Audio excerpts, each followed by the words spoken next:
NWA 1984 Project. I am your host, Alex G, and with me, as always, is Matt Riley. How you doing tonight, Matt? Oh, I'm still awesome. Still awesome indeed. Now, today's episode is going to be, how do I put this? Our last episode that we did, the audio got all fucking screwed up and stuff. Not only was it modulated, it was slow, and it was staticky as shit. So I don't know what happened with the recorder, so we basically lost an entire episode. We're going to reset, and we have some brand new topics, and I'll probably sprinkle in some of the old topics so you don't lose that entire episode. So the main event of this show, and it's going to be live from the Omni, it's going to be Tully taking on Ric Flair. In addition, we have Bob Backlund, the quote-unquote WWF champion, or the NWA recognized WWF champion, and we'll get into that a little bit later, taking on NWA World Heavyweight Champion Bruiser Brody in a unification match.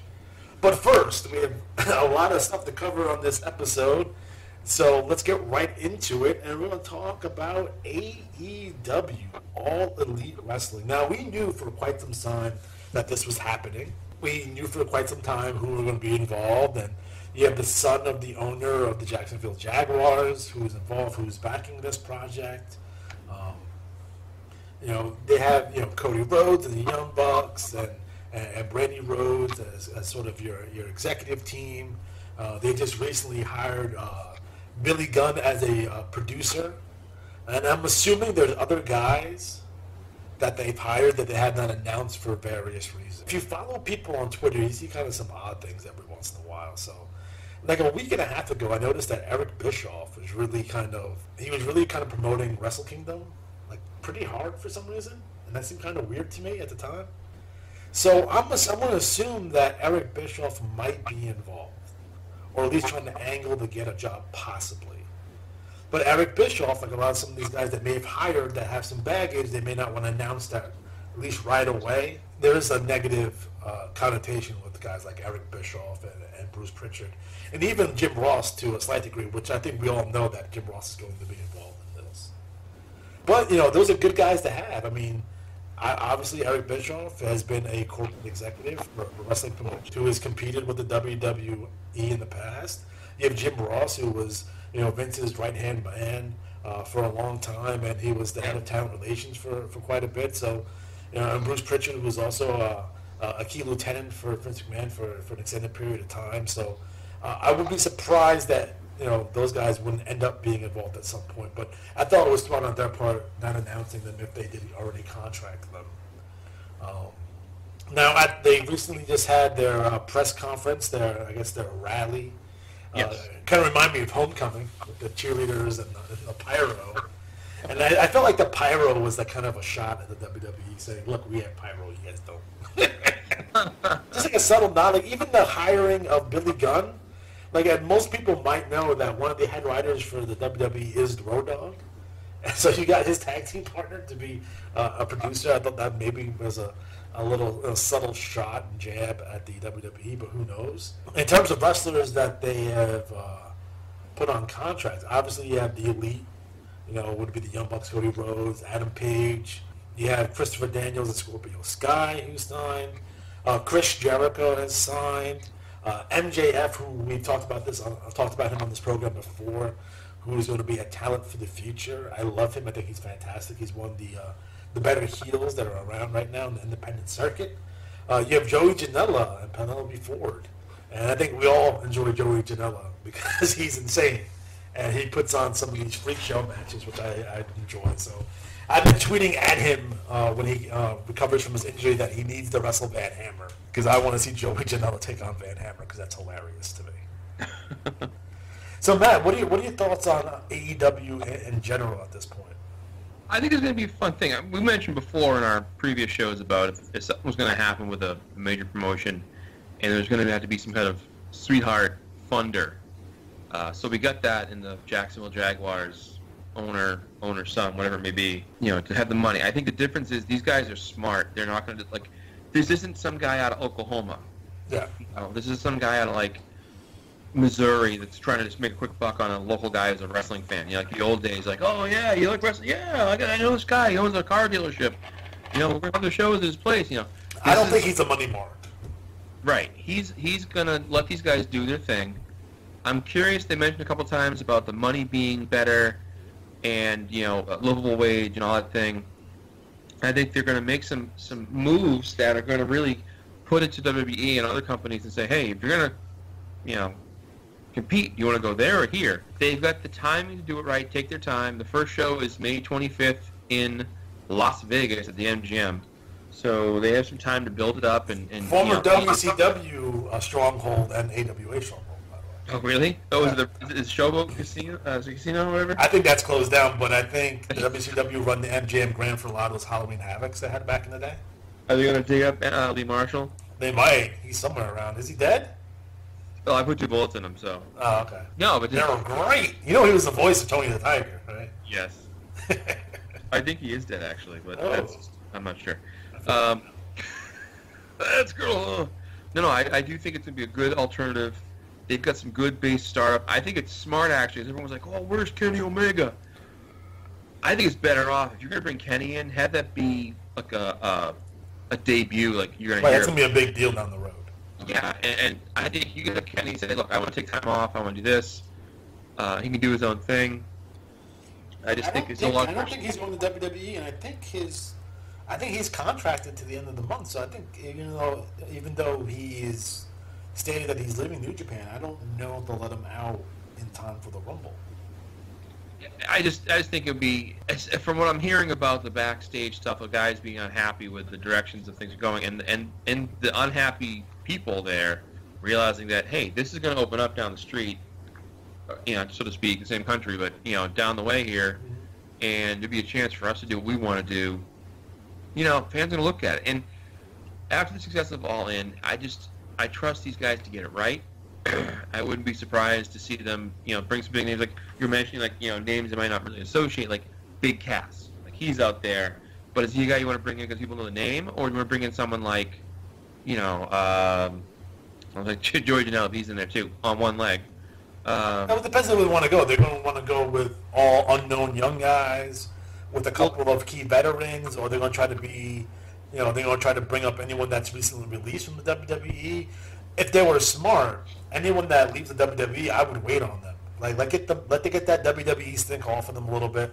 Let them go through the indies. Maybe have a run in Japan. Maybe have them go to Ring of Honor first before you bring them in, because you don't want to be like, you don't want a TNA type situation where anytime they released anyone from the WWE, they show up in TNA like 2 days later. You talk about Christian Cages and your Road Dogg and your Billy Guns and we saw Mick Foley there. And you don't want that. They do have a relationship with that Chinese wrestling group, so that's going to be interesting to see how that works out. Yeah, I know a lot of wrestling companies have been trying to break into Japan. I know that Nick Aldis had an NWA World Title defense against Colt Cabana in China. So I'm curious to see what that's all about. So that could be real interesting. Although I don't know if they'll get the backlash, because China is a communist country, and if you're going to have backlash against Saudi Arabia stuff, getting involved with China maybe not be the best thing for them. But we'll see how that works out moving forward. Now, there were some reports that people wearing AEW merchandise were thrown out of the SmackDown, because SmackDown also happened to be in Jacksonville that day. Although some of the initial reports were from guys who worked for Pro Wrestling Tees, and one of the guys was actually a penis druid for Joey Ryan at All In. So there are reports that those particular gentlemen were thrown out because one of them took a shit on the floor. So, but I don't know if that's legitimate or not. WWE, in terms of, I've been to WWE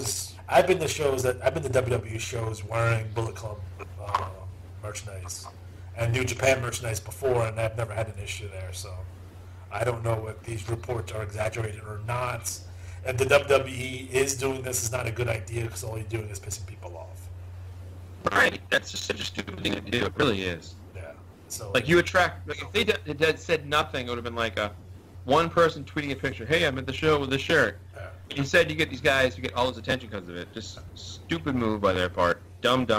So you don't know if that was a miscommunication between the WWE and their local security there at the building or whatever. You don't know if they thought there were a bunch of guys were coming over to cause trouble, which could have been, could have been a concern at the time. So not a good move on the WWE's parts here. They haven't had any competition in such a long time. I don't know. It might be a Vern Gagne situation. So they may not know how to compete at this level.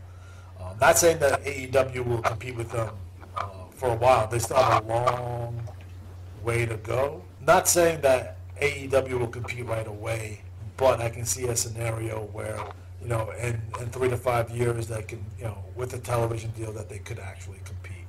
But as of right now, they don't even have their first show. So I'm going to reserve my expectations.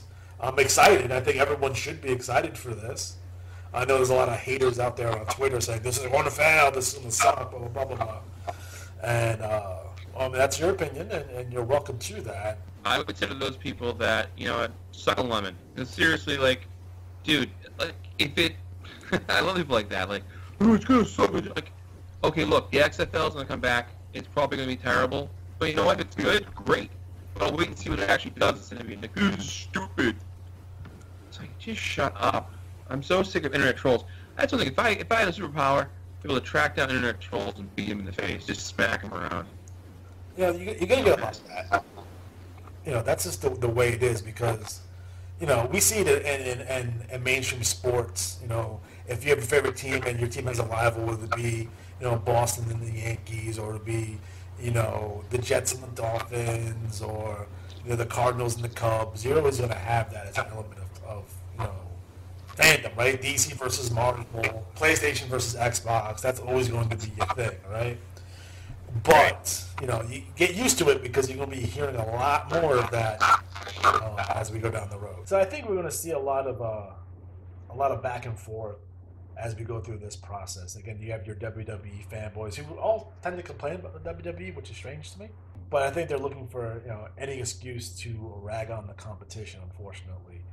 But again, as a people, right, as a society, we're very tribal in general. So you're going to have AEW guys saying, oh, WWE sucks, and you're going to have WWE guys, WWE fanboys, whatever, complain about AEW, no matter how successful they become or how much they possibly could fail at this point, because it is risky.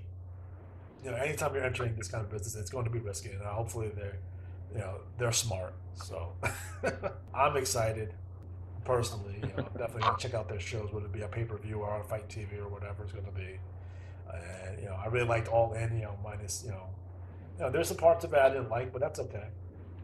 It's not my cup of tea. There's things there that are not my cup of tea, but I think overall, it was an enjoyable show. So, I'm really looking forward. So, I guess, what is the thing that you're looking forward the most with AEW? I think I'm looking forward to most is sort of a return to storylines that actually engage. WWE is so much a base of, well, we already have you, so we're just gonna throw whatever we can. Like Monday Night Raw, had opening, it was Cena and Drew McIntyre. And I was like, oh, this is kind of an interesting little thing. And McIntyre came out and gave a good promo about he wants to beat you, not because you're the old guy, but because you've done all these things. It was a good promo. And just before they start, all of a sudden, here's Lashley's music or something like that. And I'm like, oh, come on. And of course, they have in a 6-man match with all the major figures. And it's and then of course they have the 6-man match. And then and later on tonight, we're going to have Seth Rollins versus Dean Ambrose. The problem you have with your goddamn product is you don't focus on enough of your roster. Yeah. Stop giving us the same 4 or 5 guys every friggin' night. Idiots. Oh, it's so frustrating. No, it's just it would be like watching Super Friends and they always had Apache Chief. Okay, I like Apache Chief, but come on, meet variety. Yeah, actually, I'm a big Apache Chief. Chuck! Yeah. But just it'd be the same thing. Batman again? Oh, what a surprise. Anyways, more Apache Chief, less Batman. I agree.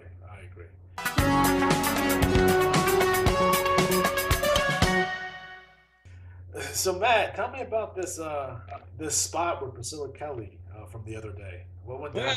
I didn't see that live. So apparently she was fighting this match, and outside the ring said some of her opponent she was nicknaming Tuna, so she said, "Here, you want to taste tuna?" Reached in her pants, pulled out the tampon, and gave her the old mouthful of tampon. Nice. Now, that's something that Carl Gott would do, by the way. What's that? That's something that Carl Gott would do. Yes. Luthez famously initiated that move.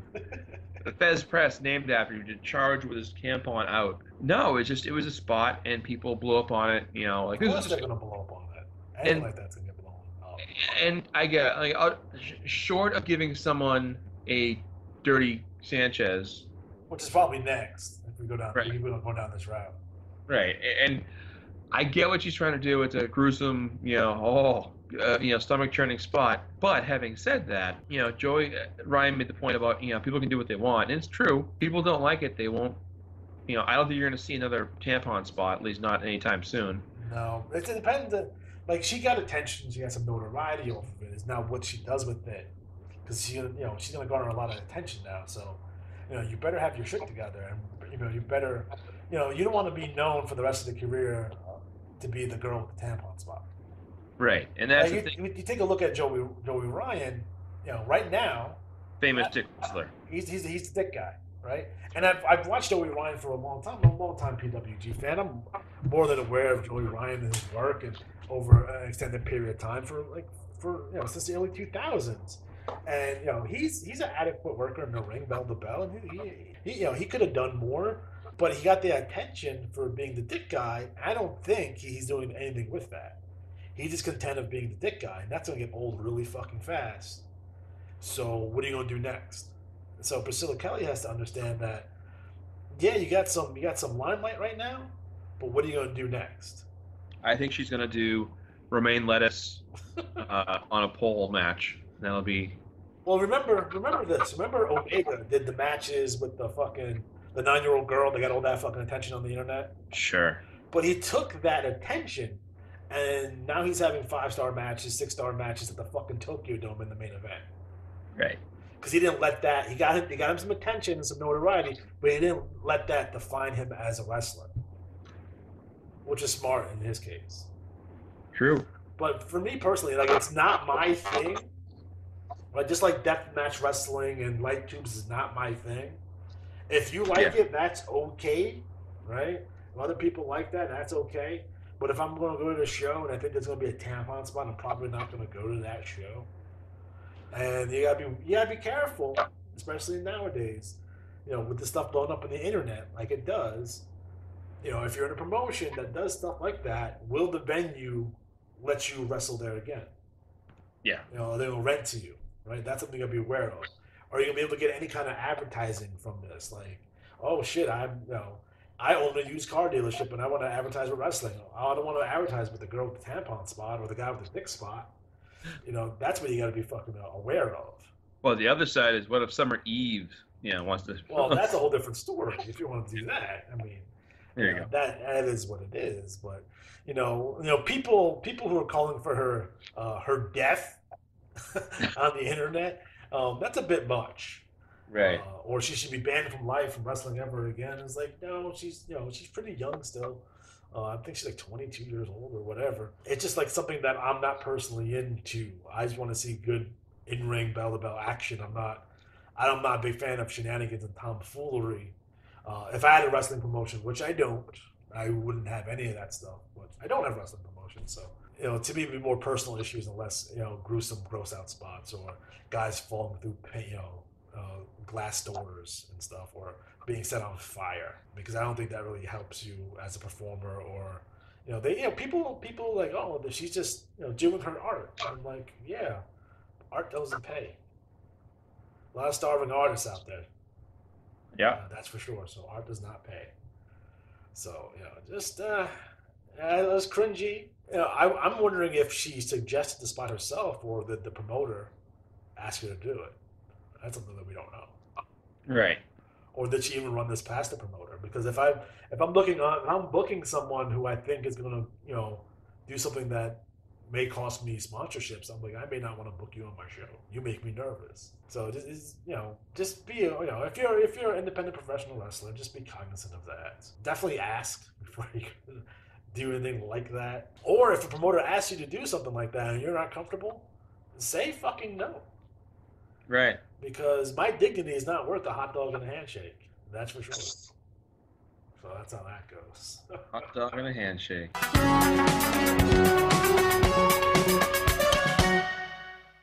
you recently just saw some NXT UK. What are your thoughts on NXT UK? Well, it's a takeover. It's their first takeover, so I'm curious how it's going to play out. I'm happy to see this brand doing well, but I don't know, again, give it some time. But it's good to see expansion, and I think, and again, it's one of those things like why people are bashing AEW. Like, just if wrestling can succeed and have another market or another venue, that's great. It's an option. Remember when we were kids, and how many different wrestling promotions did we watch as kids? Oh man, when I was a kid, the big four were, AWA, NWA, WWF, WCCW, and then when I got USWA, I got that Continental. Like I watched all that shit. If it was wrestling, no matter how good or bad it was, I fucking watch it. Remember ICCW with your boy Tony Rumble, your personal longtime friend? That's right, yeah. Like, that show wasn't that great. AWF, they had fucking rounds in it and shit, and Tito Santana was the champion. I watched that shit too. AWA in 1990 was awful. I still watch that shit. Global Wrestling. Series. Global Wrestling, although Global Wrestling was actually pretty good for a while. But I used to watch, it wasn't just one game in town, and I think the WWE has been on top for so long that there's a whole generation of fans who never experienced any of this. Well, to give you an example, I just kind of play the devil's advocate here with the AEW. Their roster right now is solid. Yeah. They have good talent all around. Someone made a comment like, "Well, not everyone came out to big cheers." Jericho's there as a veteran lead guy. Yeah, he's your Terry Funk. Right, and he's going to help whoever comes along, and he's going to help these guys get it started the right way. I still think what you have here, like NXT and the WWE, you have the right people who care guiding the ship. Yeah. So, let them do it. I'm happy. I'm hoping NXT UK comes out great. But on the other side of the coin, to kind of just segue to our next issue, are spots that go badly. And, what's interesting to me is I watched, like, Wrestle Kingdom. We can talk about that, too, next, I guess. Yeah.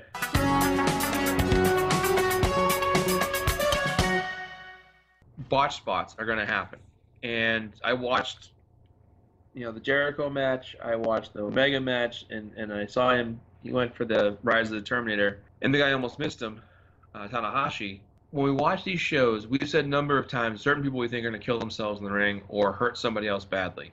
We saw it a few months ago with Liv Morgan and Nikki Bella. It was Brie Bella. I kept seeing promos for their Diva show, and they had like Brie going, "They don't want me to wrestle in the ring," and it's like, "Yeah, you're terrible. You're dangerous. You're awful." And what makes I'm not saying that to be completely mean. It's just, dude, like, you've been terrible for a long time. Like, there are certain people we've watched progress in this business. They got better. They've gone, like, look at Rusev. Miz? The Miz, but like Rusev's one I think of lately, from a standpoint of in the ring and on the mic. We have someone that we watched, Sasha Banks, come out and have her match with Nia Jax. And there was a spot she went for, Hurricane Rana, Frankenstein, whatever you want to call it, on the apron. And from what I watched, it looked like Jax didn't set herself yet. So when she rushed the spot to hit her with it, she ended up just flipping and falling on the apron. I've never seen Sasha use that spot before. Yeah, that's the thing. It's when I was like, "Oh, what's she doing here?"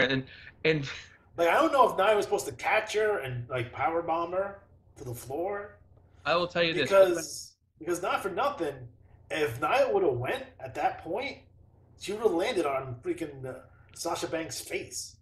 Well, if you watch it again and had the commentary, if they didn't edit it out from the hard files, Corey Graves is like, "Oh my god!" It's Joey Styles-esque. It is really fantastic. Because where was Nia supposed to go? I think she was supposed to fall on the floor maybe, but she would have died. She would have died too. Like, that's an awful spot. I'm thinking she was supposed to catch fucking Sasha and like fucking do something with her. Yeah, I can see that. Because like, she's not gonna get that much fucking air off that Hurricane Rana. She's not gonna have enough space. I'm telling you, I'm gonna go back land on top of her. My classic pitch: have them win the women's tag belts at WrestleMania, her and Bayley. Yeah. Have Bayley turn on her shortly thereafter because she's sick of her hogging the spotlight. That way, Bayley can set herself up as a monster heel, arrogant bad girl. You can then have Sasha, who inevitably gets hurt at some point, just be out of the system and take credit for hurting her and being out. I put you out of wrestling. Because which reminds me, what is going on with Alexa Bliss? Is she out of wrestling for good? It might be. What is happening? Concussions, like a Daniel Bryan situation. She had that many concussions? Yeah, like in a short time too. So, like, you look at some of these young ladies, and like Sasha being one of the smallest, and the bumps that she takes, like she's not gonna be able to last very long. No, because she's gonna like seriously get injured. She's gonna end up like Alita with a fucking broken neck. Yep. And you see Alexa Bliss, who's I think it was Ronda Rousey ended up injuring her for the final time. She might be done. And she was one of the rising stars. Yeah. Like she's gonna be a big fucking deal, and Well, I keep worrying about Charlotte Flair for that when she does that stupid moonsault at the top of the. Oh my god, that's just stop doing that. The other night she did the move, landed on her ass, like just fell on her ass. Like you're gonna break your toenail bone if you're lucky. That's all that's gonna happen. Like I appreciate what they're doing, but I think they definitely need to tone it down a bit. And that goes for the guys too. Again, it's my thing I was believing. If this spot happens once a year, you'll talk about it. Remember the time that this happened? Yeah. When it happens every week, it loses its luster. Whoever's booking the matches, stop putting these big, on primetime TV. Save it for a pay-per-view. Because, like when you think of, like, Shane going off the top of the cage at Hell in a Cell, right, or Kevin Owens. Well, now that's 3 guys that have been thrown off the cage. Yeah. Stop doing it. It's been killed to death. I'd rather see somebody. You want to have it be a good beating. Have someone pull the thing where they can't stand. They're so beaten and they keep wanting to fight. Yeah. And the ref wants to stop the match, and they're like, well, they're not bleeding, so it's okay. And just have them the fans will get behind them. You don't have to have someone take these crazy, ridiculous spots because all it's going to take is one miscommunication and someone's career's over. Yeah.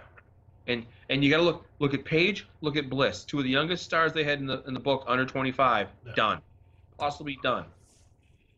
Ridiculous. Like Paige is done. And it's sad because she had that movie coming out and everything. And just nope. And she was great as the GM. I don't know why they wrote her off TV. I don't know either. Like they were doing this whole thing. It was like, oh, we're gonna listen to the fans and blah blah blah blah blah, and they haven't really done anything with that. Only thing I'm thinking is maybe she's doing a press tour for the movie, but really? But they would be promoting that, I would assume.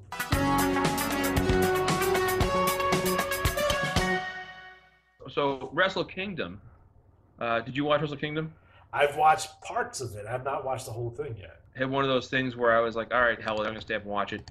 So I watched it live. So you were one of the people that Vince Russo calls a mark for waking up at 3 o'clock in the morning and watching wrestling? Wake up! I didn't go to sleep. Oh. I was up all night. I went to bed at 6:30, 7. Was it worth it? Yeah, it was good. It was a good show. It was a fun time. The pre-show, there was a problem if you're one of the many people like myself, had a problem logging on at first. Yeah. And had people having a problem logging on today. Yeah, I haven't had problems lately. I think it's just getting jammed, but it's a great product. NJPW is a fantastic app for your Fire Stick or however you want to use it. The show was good. And I missed the first couple of eliminations. I saw Yano's team win. That was fun. Yeah. The Jericho Naito match was excellent. That DDT spot is a nice spot because I know exactly what he's doing, and it looks way more dangerous than it is, which is the best way to do things in wrestling. Yeah. It should look like it kills you, but you're like, yeah, I'm fine. I'm noticing, looking at the card here, not a whole lot of legends on this show like we're used to seeing. No, and that's good. And, spoiler alert, I'm going to mention the fact with the title changes in every match, that was a really good thing. And I think, the way they had AEW guys lay down was nice because that's, the right way to do it. You walk out of town, I'll give you the win, and I'll walk out. It was a good show. The main event was excellent, of course, with Kenny Omega. It was funny because I was watching with somebody, we were kind of texting back and forth, and I was making predictions. And I went 6-2-1 because one of the matches I said, I won't take full credit if it goes the way I think it goes because I'm pretty sure this guy is going to WWE, and that's the Kushida match. Yeah. Which, that entrance alone, if you see that entrance with the Back to the Future entrance, that was really cool. Because that was his whole gimmick for the longest time. He was he was Marty. So that was his gimmick for a long time. If you're listening, he was Marty McFly from Back to the Yeah, Future. he's the time So travelers with the show Shirley. opens, or his match opens up, the music starts, and it's a little boy dressed up as him with the belt. And he walks out, and then Doc comes out, and the guy dressed as Doc, I forget who it was, and he ushers him back. There's a big fog and steam, and then it shows him it's him. Excellent, excellent matches. The only match I wasn't a big fan of, I'd probably say, I'm trying to think of, they were so, for the most part, really good. I didn't like Good Guy Tama. I know why they're doing it. I get it. I just don't. It doesn't jive well with me. Tama Tonga is awesome, by the way. He is. I used to call him. I hate to say this now because of the situation. I call him the good version of Roman Reigns. He's what Roman Reigns should have been. Well, Roman Reigns. Hopefully he comes back. I'm hoping too. I fear where that'll go, but I just know how serious that is. I'm trying to think of the match in my head. I'm like blanking on it because I remember watching it going, "This is not working right." You have the lineup there? Yeah, no, we have Ospreay versus Ibushi. You have the three-way tag team match. Yeah, Zack Sabre Jr. and Ishii. That was good, very good match. You had another three-way tag team match. Juice Robinson and Cody. That's the one. That's the one right there. Juice Robinson, Cody felt really awkward to me. It only went 9 minutes too, which is strange. It was. It was also. So just overall a great show, good time. I think the U.S. title change was a good move. Again, we know these guys are going away. The Jericho match was really entertaining. I'm curious if it's going to be what kind of relationship down the road. You would think they would have to have one, I'm assuming. I would say the only thing I think of is this new group AEW is working with the Chinese group. Yeah. Unless there's some kind of static there about it, which who knows. Think so. But I could see that being, a thing. And is the Ibushi thing a work or not? Because I watched it live and I was like, it didn't look that hard. But again, what looks hard to you and I may not be. Right. It could also be that they got a concussion 5 moves ago. They didn't want to show that. It was like, remember Dynamite Kid destroyed his back and it looked like just a knee in the back. That was it. And so sometimes it's the moves that don't look devastating that hurt you the most. Yeah. Again, I think we talked before about the reason these shows can do so well is they wrestle a lot less than the WWE shows, and that's fine. I actually think less is more, and I think that's going to be the advantage of AEW. I can see them saying you're going to work less, but you're going to make more per show. You can still work your indie shows here and there. I'm curious the layout's going to be. Yeah. Gotta get my resume for those guys. I'm here at ringside. You have to move to Jacksonville. Well, I hope they're not. I hope they don't have a lot of shows in Florida because I think that Florida is overrun with not only independents, but you have NXT down there as well, and they should really kind of focus on another area of the country. Would it be, I think they should be focused out of the Midwest, Chicago. I'll tell you, if they want to focus place, go with places like Boston, Chicago, that have colleges. Because you're going to get those college-age guys. And I mentioned the Red Sox, right? The Red Sox every year get a whole new freshman class of Red Sox potential fans. Yeah. They'll go to the game just to experience it. If you have that and you have a cult following, plus you have a growing fan base, plus you have college kids, that's a magic recipe right there. Yeah. It's definitely a recipe for success. I am thinking about going to Vegas. I'm considering it. I would go, but I before this came out, I booked all my stuff for WrestleMania weekend. I will be not only at WrestleMania, I will be at the Ring of Honor show in Madison Square Garden. I also have a booth for WrestleCon, so I'm actually working in the convention for the podcast I am, Retro Wrestling Rewind. So nice. That's going to be interesting. So, but all my money's tied up there. I don't think my wife's let me go to Vegas. So it's business. It's for business. Yeah, she don't buy that. She's like, "Where's the money then? Are you getting paid for this?" I'm like, "Yeah." Listen, 5 cents per podcast is a lot to make. I'm just saying. That being said, speaking about social media, now I do have a contest, right? It's on Twitter right now. So all you have to do is like the tweet, retweet the tweet, and subscribe to Retro Wrestling Games on YouTube.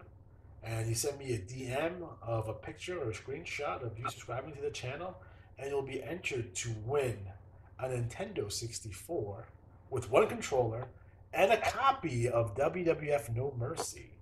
So if you guys go to RW Games Presents on Twitter, make sure you follow me first and foremost. It's the pinned tweet. So the first thing you'll see, it's there.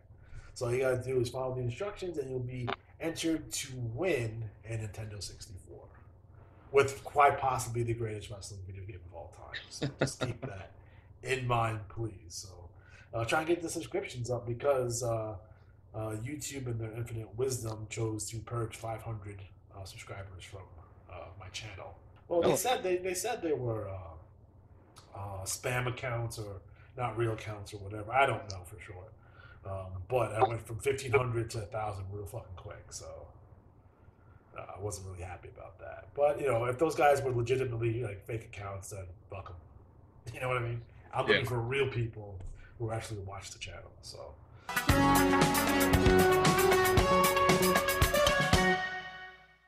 I briefly want to talk about good old Mr. Bob Backlund. On this show that you're seeing right now, we have Bob Backlund, the WWF champion, taking on Bruiser Brody, the NWA champion. And it got me thinking when I was thinking about what happened with Bob Backlund right when he left the WWF. Now, some people may know this and some people may not, that Bob Backlund was asked to turn heel right before he left the WWF. After dropping the belt to the Iron Sheik, giving the big endorsement to Hogan, they wanted him to turn heel after that. Bob Backlund refused and left the WWF, started his own promotion in the Northeast, worked for Pro Wrestling USA and the AWA.